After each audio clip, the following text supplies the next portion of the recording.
You have to be comfortable with complexity if you're going to work in Africa. If you're serious about changing things, you first have to understand why they are the way they are. We love complexity, and we enjoy taking complexity and making it simple. Think about how difficult it is to change your own habits. Now expand that to an entire continent.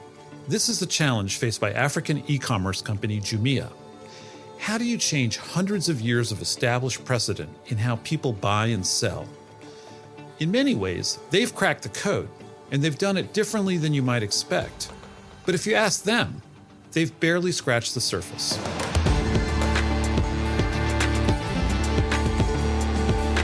Welcome to Grit and Growth from Stanford Seed, the show where Africa and India's intrepid entrepreneurs share their trials and triumphs with insights from Stanford faculty and global experts on how to tackle challenges and grow your business.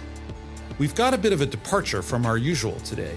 This is the edited version of a live event with accomplished businesswoman Juliet Anammah. Juliet is the chairwoman of Jumia Nigeria and chief sustainability officer of the Jumia Group. We spoke to her as part of the Stanford Entrepreneurial Thought Leaders series, which, as you'll hear, included real-time questions submitted by viewers. Together, we explored what Jumia has done to convince Africans to adopt e-commerce, how they're revolutionizing informal markets, and how much more there still is to accomplish. I wanted to start by getting to know Jumia and the problems it's trying to solve. Jumia is an e-commerce platform, the largest e-commerce platform in Africa. And we started in 2012. And we started with a mission, very simple mission, that we could improve lives with the power of the internet on the continent. We are based in about 11 countries. And the 11 countries where we're based in actually cover 70% of Africa's GDP and about over 500 million internet users. So the question is, like you said, what's the problem we're trying to solve? If you're a seller in Africa many years ago, you only had two options on how you're going to retail your products to consumers. Either you had to pay a very expensive high street real estate prices for a modern retail shop, or you had no other alternative but to operate in the open market. Very informal open market is hot, it has no amenities or utilities, and it's overcrowded.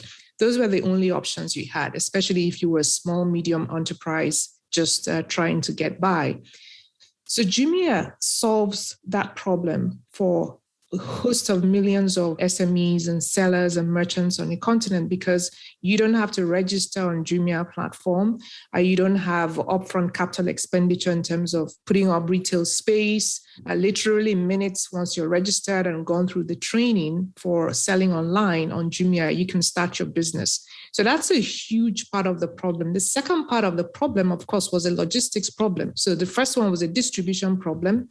And even just staying on the distribution one, if you were a consumer, by the time you finally buy the product, chances are that the markups from the very long distribution chain from manufacturer to bulk breaker to wholesaler and finally to retailer and the neighborhood shop where you buy the item, you could be paying significantly more than you should as a consumer.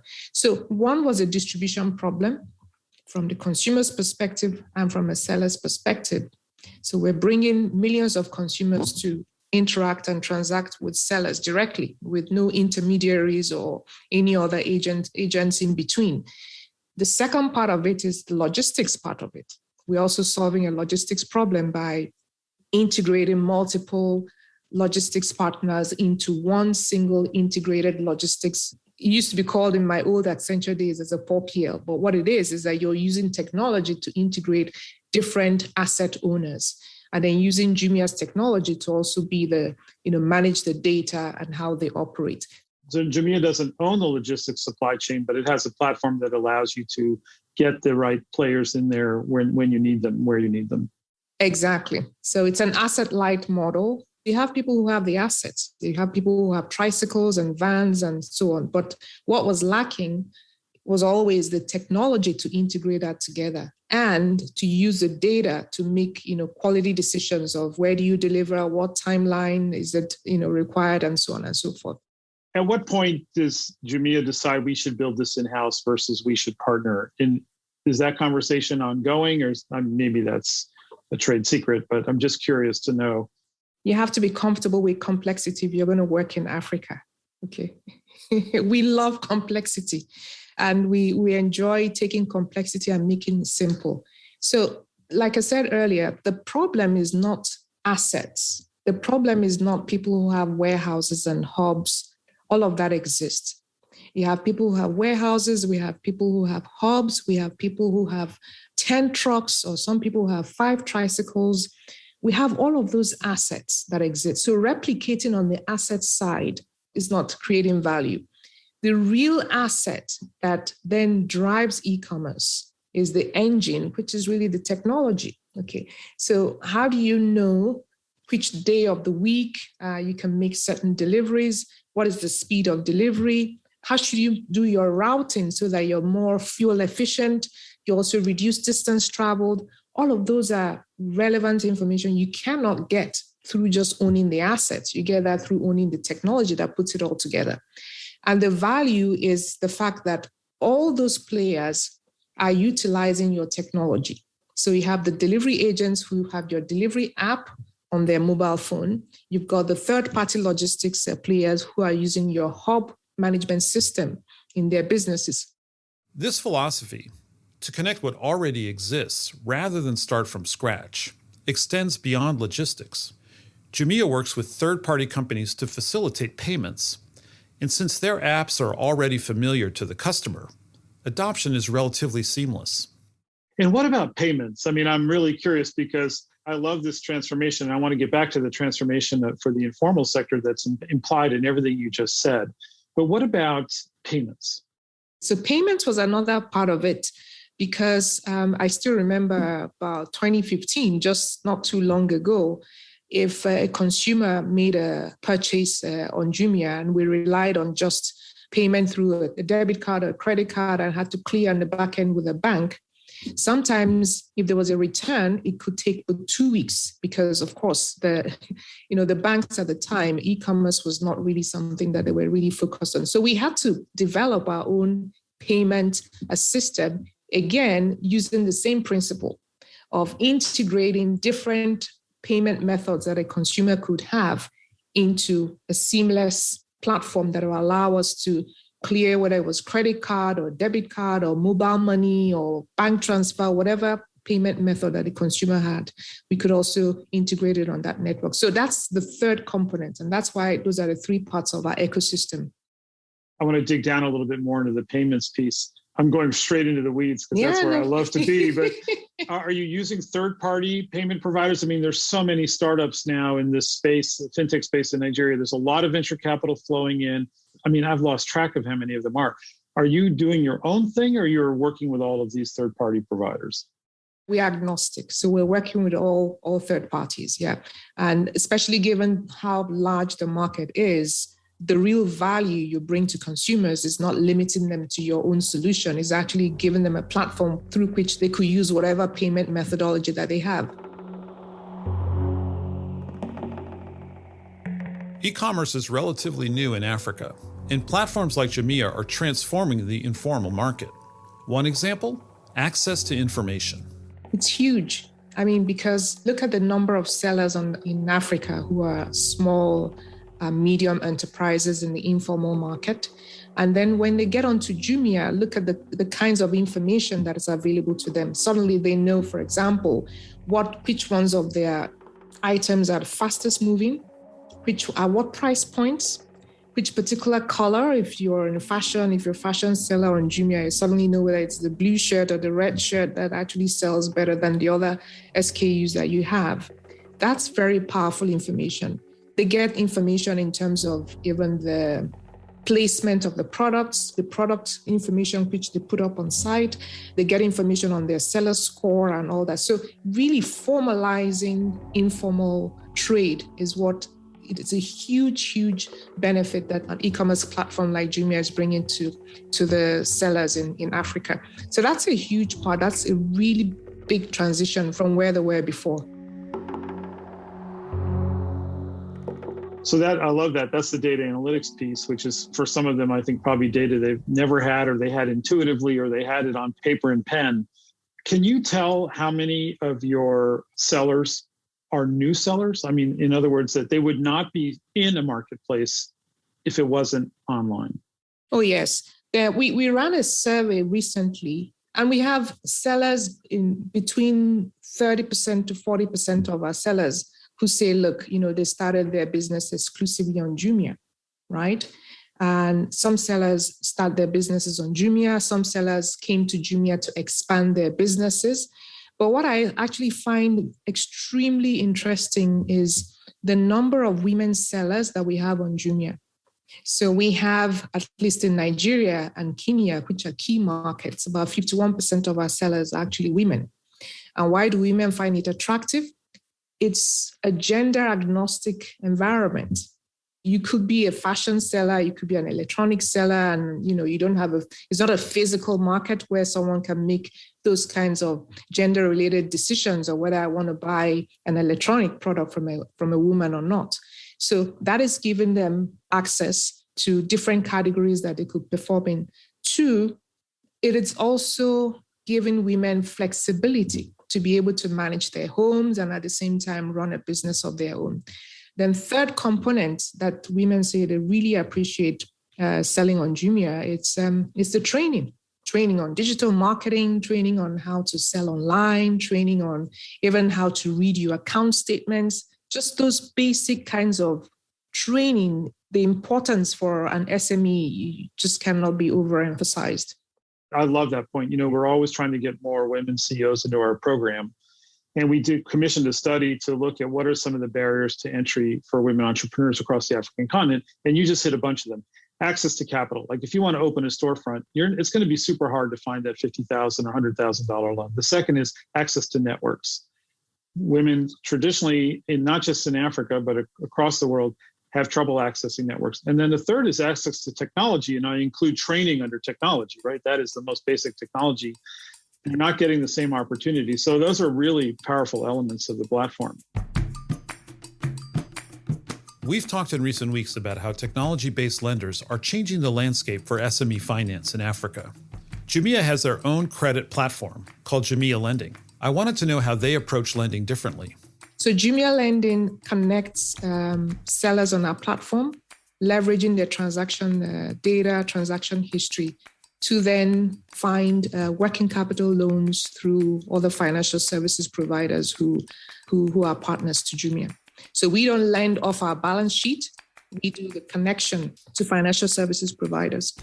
It makes total sense to me because in interviewing a number of fintech CEOs for my podcast, they're all using algorithms and machine learning as alternative sources of data for assessing creditworthiness. And the number one thing they use for little working capital loans for trading companies and retailers is, what's your repayment history? And it's not coming from banks because banks aren't doing $500 loans, right? So, but the other one would be, what's your revenue history, right? So if you can show that from Jumia, hey, this is my monthly revenue. That's hugely valuable to those fintech algorithms because that's the data they need. That's interesting. Let's talk about COVID for a second. How important was COVID and the lockdowns a determining factor in the growth of e-commerce? Is it just a blip in an otherwise rapidly growing bow wave, or was it determinative in your growth? I think it was a blip in Africa. Look at it in the US here.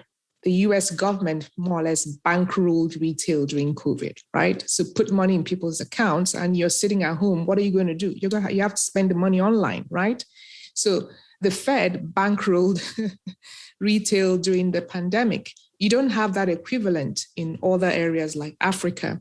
And in some cases, we had intermittent lockdowns and movement restrictions. So it wasn't such a big factor in terms of growth of e-commerce. Rather, e-commerce had been on a trajectory, given the fact that you have over 500 million internet users. Africa is also a mobile-first environment, right? So it's almost like Africans have been hungry to do more with their mobile phones. And e-commerce just happened to be one of those areas. If there's any area where I think there was a lot more awareness during COVID about the potential of e-commerce, it's in the public policy and public agency environment where they suddenly realized that this is something that can actually be leveraged in a situation like a pandemic and has great potential for jobs and great potentials for economic development as well. Juliet's transition from CEO to chairwoman of the Jumia Group has necessitated a shift in focus from the company's present to its future. How Jumia will fit in the landscape of African commerce and how to sustain the business model long term. That means engaging with the wider ecosystem, including government.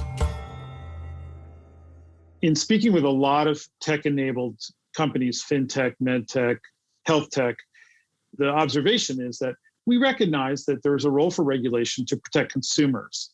The problem is when the regulatory authorities are not at the cutting edge of what's happening. So the regulations themselves, even if they come from a place of good intention, they may actually be a hindrance or a barrier to growth. And so what's needed is a dialogue. And so my question to you is there a group of companies and people like yourself who are collaborating to work with regulators to say, let's get this right together? Definitely. So just on the context, people say that regulators, that they're not on the same plane. But it's our responsibility as private sector to educate. And a lot of my work in the past year and so has been that education, providing information to say, look, this is what we're doing. To a large extent, we've actually spent more time just explaining this is what we're doing. This is what a marketplace model looks like. These are the responsibilities of the platform versus the seller, versus the consumer and all that. So I think it's our responsibility as private sector to do it. And that's what we've been doing. Okay. In some of our markets also, we've formed coalitions with like-minded private sector companies in Nigeria. We have the e-commerce group within the Lagos Chamber of Commerce. I am actually the first chairwoman of that council. In Kenya, we have a private sector alliance. And we have an e-commerce sector within the alliance. So all of those are opportunities to engage with regulators. And it's always to the interest of private sector to engage early. That way you can provide the necessary information and education and dialogue because they want to do the right thing. They just want to be well informed in taking the right decision. Sometimes you provide parallels from other markets. You can show what's going on in the US or China and how the African environment is different and you make your recommendation and they listen. You are responsible for sustainability for the group. What does that mean for Jumia? And what are some of the key initiatives that you're focused on or the organization is focused on in the sustainability space? The first thing for us is actually a very clear validation that our mission itself is sustainable. We don't have to invent some new projects to go after. I mean, it doesn't mean, of course, we would have to operate in a sustainable manner, reducing in terms of our shipments, reducing use of packaging materials and all that. So all of those are very important hygiene factors, which we build into our day-to-day operation. But just realizing that our mission, which is about, in the end, when you look at it, is about reducing inequality, is so critical and is a big part of how we create value and how we create sustainable improvement in quality of lives on the continent.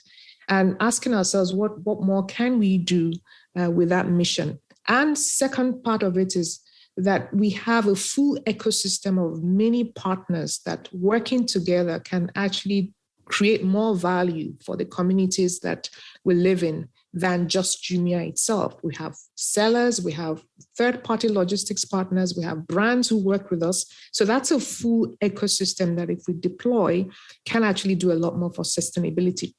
So that's our focus and that's our area of attention for this first year. I mean, this is the first year that we're actually putting together our practices, what we're doing, and we would have our first report next year.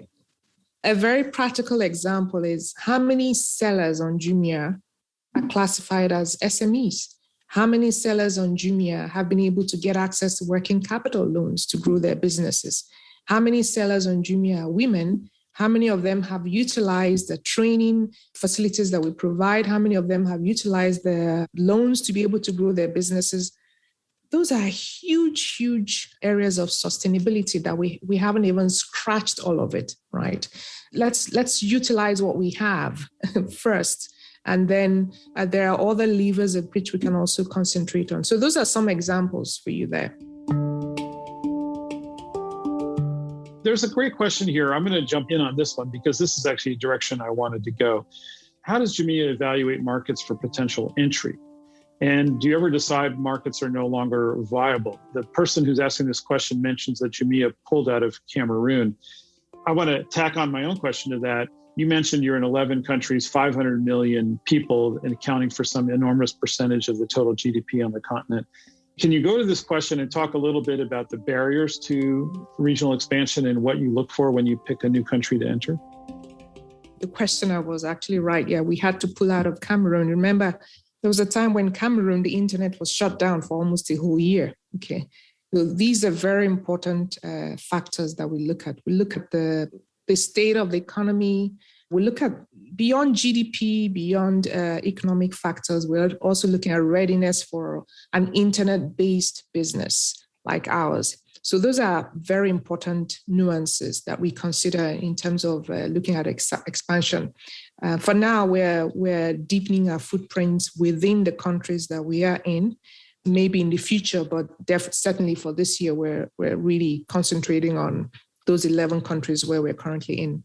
All said and done, we are the largest e-commerce platform on the continent, but we're also in a continent where e-commerce and I would say all of modern trade is probably still within the ranks of 2 to 5% of total retail. So you still have a huge upside, huge upside. So before you start tinkering with other kinds of categories and new verticals and so on, just even that alone is a significant area to focus on. And that's what our focus is. And I think the other thing we are focusing on as well is really the shift that consumers have made from using e-commerce, coming to Jumia to buy the electronics. They wanted to buy products of high value because they could get it at a good price on Jumia and they could get quality assurance and all of that, to the everyday products.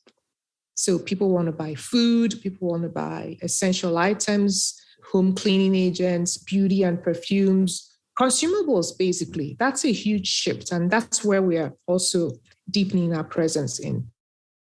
I want to go to the competitive landscape in a second, but I want to pause and talk about consumables because one of the things that makes consumables possible here in the United States is that you can get it tomorrow, right? You can get your vegetables, they're still fresh, they're maybe even cold packed, right? You need a toilet roll, you need cleaning products, whatever it is. Is that a big deal? Is that important to your consumers that they get something really fast or not? Not yet. Yeah, there's always a trade-off. Sometimes it's the consumer's living environment that flows into their expectations. Okay.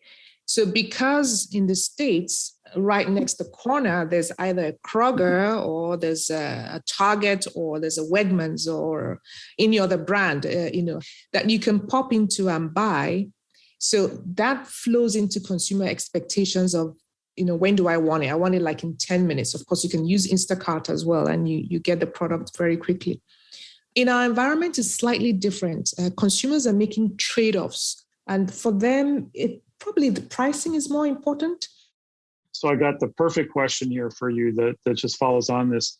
As part of your impact goals, does Jumia have any special role in supporting or facilitating local manufacturing in the countries where you operate? We work very closely with brands. So we have several brands that are listed on Jumia. And we see an increasing interest from brands to be on Jumia for many reasons. One being, of course, that it gives an opportunity for them to go direct to the consumer through Jumia as a platform. Two, it gives them very useful consumer insight. And a lot of that consumer insight is in terms of packaging, in terms of product specifications. All of that is useful for a manufacturer in development and product development and production. So the answer is yes, local manufacturers find being on Jumia extremely useful for their demand planning and production. Let's pivot a little bit to the competitive landscape. Who are your competitors? Is it Kong.com or Take-A-Lot, other e-commerce companies that are in the continent, or is Amazon a threat from afar? I think when you look at it at the end of the day, competition is more the informal market, right? Because all of that put together, you've just talked about, whether it is Konga or Take-A-Lot or any other platform or modern brick and mortar retail and so on and so forth. All of that, like I said earlier, is just 2 to 5% max. The real competition is the informal market. And we are every day working to bring more and more sellers to the platform and bring more brands to the platform, excite more consumers. We're currently having our Black Friday campaign on. It usually is a very exciting period for consumers. I had no idea that existed on your platform. Oh, we were the first to launch it in Africa in 2014. Around here, that's when I try to go for a hike in the woods because it's too mad everywhere else. Let me ask a bit more about, where does Jumia look for its vision? Do you look more to the East, Chinese e-commerce like Taobao or JD or Douyin, or do you look more to Western models as you think through your growth strategy? I would say we're much closer to the Asian Alibaba model because we're more of a marketplace. But then there are structural differences between Africa and China. Some of the infrastructural developments, even things like having a national postal system and driving down the cost of postal services. Some of those things which Taobao, for example, leapfrogged in developing in China, we don't have those in Africa. So we look more at our consumers, I would say, in terms of what are their expectations, what are their needs, what's evolving for them in the market, what's critical. Brands have begun selling directly through social media, cutting out the middleman. I asked Juliet how social commerce factors into Jumia's future plans. We view social commerce as complementary to some respects, in the sense that there's a lot of social commerce on WhatsApp and Instagram, but it's also exposed some of the challenges of social commerce in terms of protection of consumers. Sometimes you order something and it doesn't get delivered, and you don't have a system whereby you can trust in the returns process, you can trust in quality assurance and so on. Every time we poll our consumers, they tell us that one of the things they really, really love on Jumia is they don't want to deal with a seller. They don't care who the seller is. Okay. I'm speaking figuratively. The person they have a relationship with is Jumia. So if something goes wrong, they want to know that it's Jumia they're dealing with. We always talk about the fact that when you're ordering online, that many things we provide, the item has probably been QC'd, you can see the seller score, so you can make decisions between multiple options, which seller to go with, payments and all of that. So there's a whole lot that's riding on just completing a purchase online, that consumers like the option of having someone, the intermediary, the platform that is taking some of those responsibilities for them. One of the biggest hurdles for any e-commerce company is building trust. That if I give you my money, you'll send the product. This is especially true in markets where those online buying habits haven't been well established. I asked Juliet, what has Jumia done to create trust with buyers and sellers?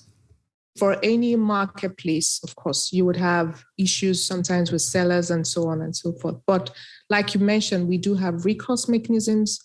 We have penalties. We score sellers by many things, by speed of delivery, by the quality of the item, by the return rate of the items that they sell on the platform.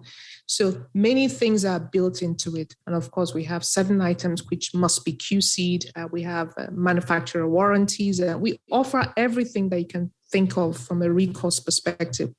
And for some of our consumers also, depending on the type of item and the specific consumer's behavior on our platform, sometimes a consumer wants to return something and we refund immediately, even before the item is retrieved. Okay, so there are many things we've built into creating an environment that consumers can trust and feel comfortable to shop online. We've heard a lot about what Jumia has done to change the commerce paradigm in Africa.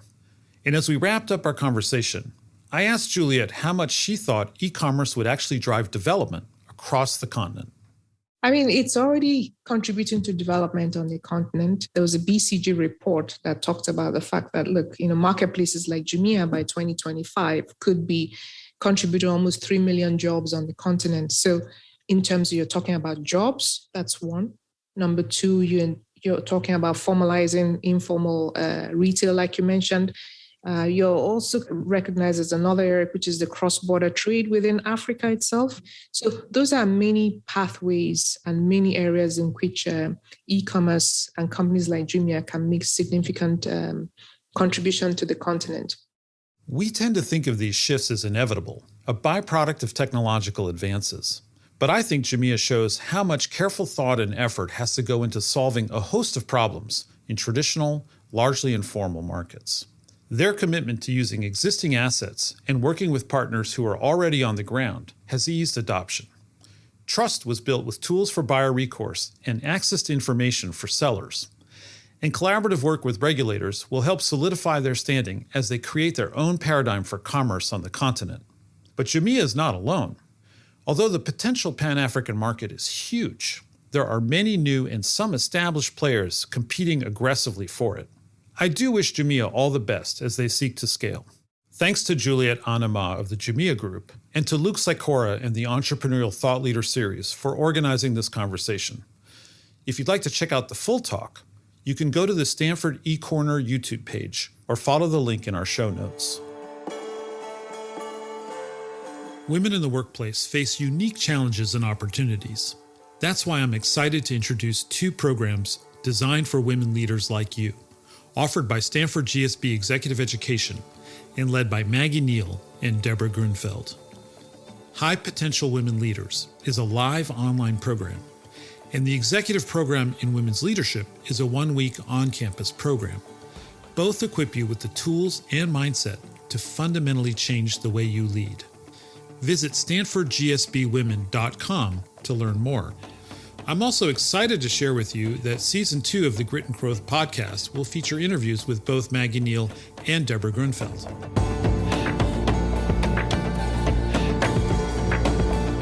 This has been Grit and Growth with Stanford Graduate School of Business, and I'm your host, Darius Teeter. If you like this episode, leave us a review on your podcast app. It really helps us to share the stories of these incredible entrepreneurs with as many people as possible. To learn how Stanford Graduate School of Business is partnering with entrepreneurs throughout Africa and South Asia, head over to the Stanford Seed website at seed.stanford.edu/podcast.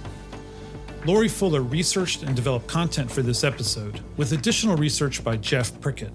Kendra Gladich is our production coordinator, and our executive producer is Tiffany Steves. With writing and production from Andrew Ganem and sound design and mixing by Alex Bennett at Lower Street Media.